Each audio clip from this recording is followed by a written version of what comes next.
Yung writers kasi, given the freedom talaga, schooling also, can really write a good story. Dan. But then comes in the budget restraints.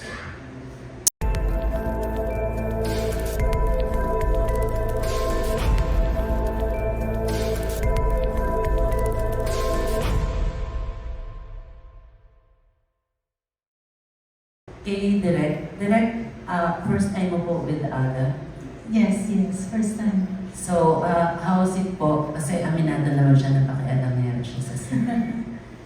Di ako naman, I welcome all collaborations. Not just with Aga, but with Julia also. Si Julia is also a very intelligent actress.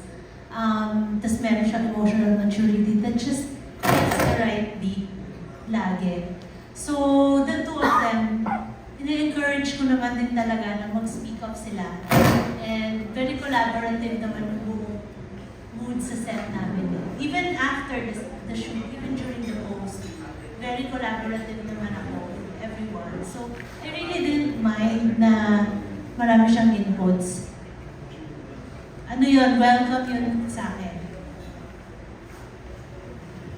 Thank you, Direct. Salamat Thank din, you. Direk. Salamat din, Direk. I mean, let me thank you personally from the point of for allowing us to, not naman invent, but to, no, we were just, nakaka-excite lang kasi parang, when you have a director who's very giving also, parang, sarap eh. Kasi we all have one goal, I guess, is,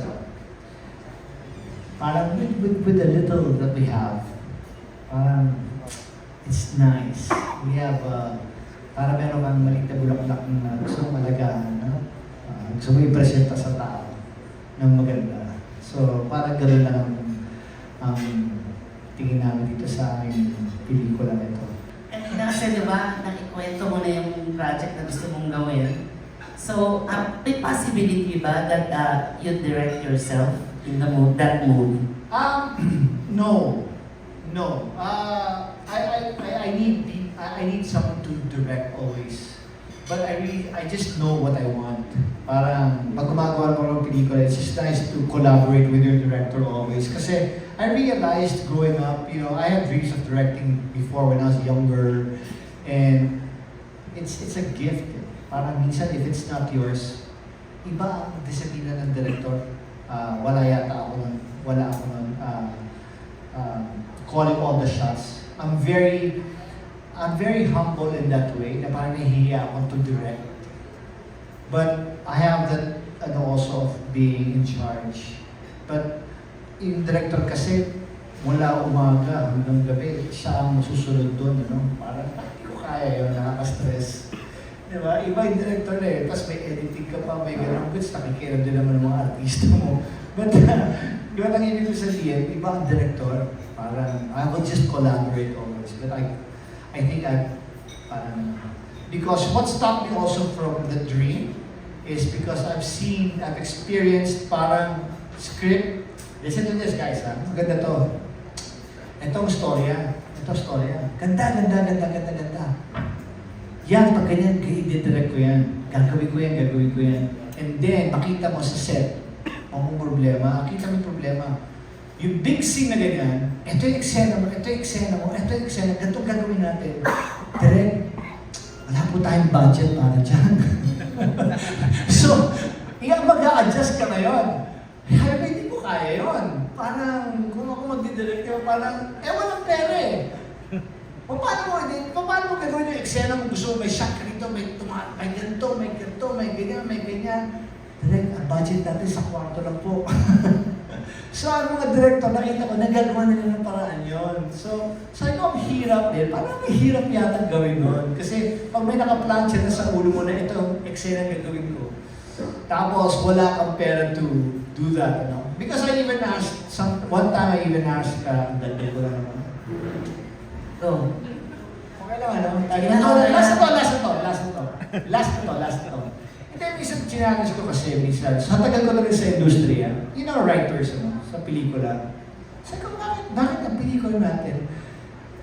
Pag nanonood ako minsan sa Netflix, sa sinihan, sa ganyan, paano Parang isang dadaanin mo sa yung photography mo. Ganda, ganda.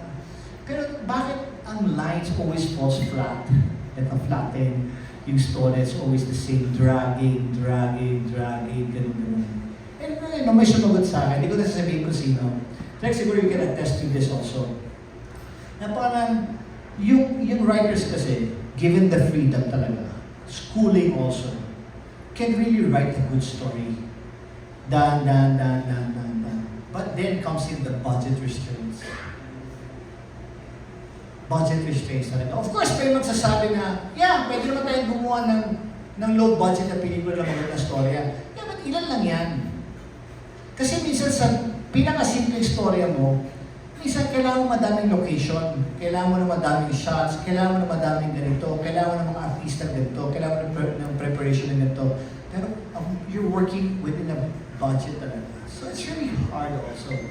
That's why sabi ko, kaya minsan, the way it's written, the way it's directed, not all some falls flat. Kasi ba't ganyan na rin ang ganyan, parang kailangan ipaliwanag sa dialogue. Eh, pwede naman ipakita ang ginagawa yan. Kasi mahal kunan yun.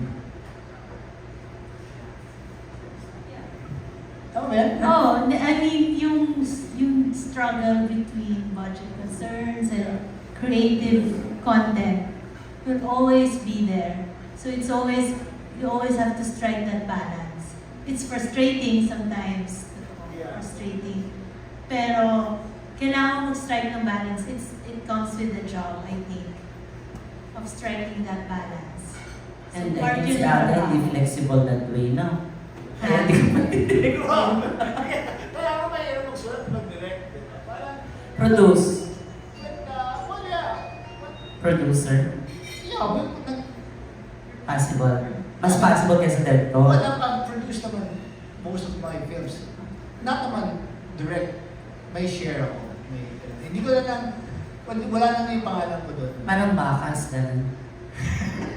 Di ba bakas ang tawag sa gano'n? Parang gano'n, masakit ka lang naman. Oh.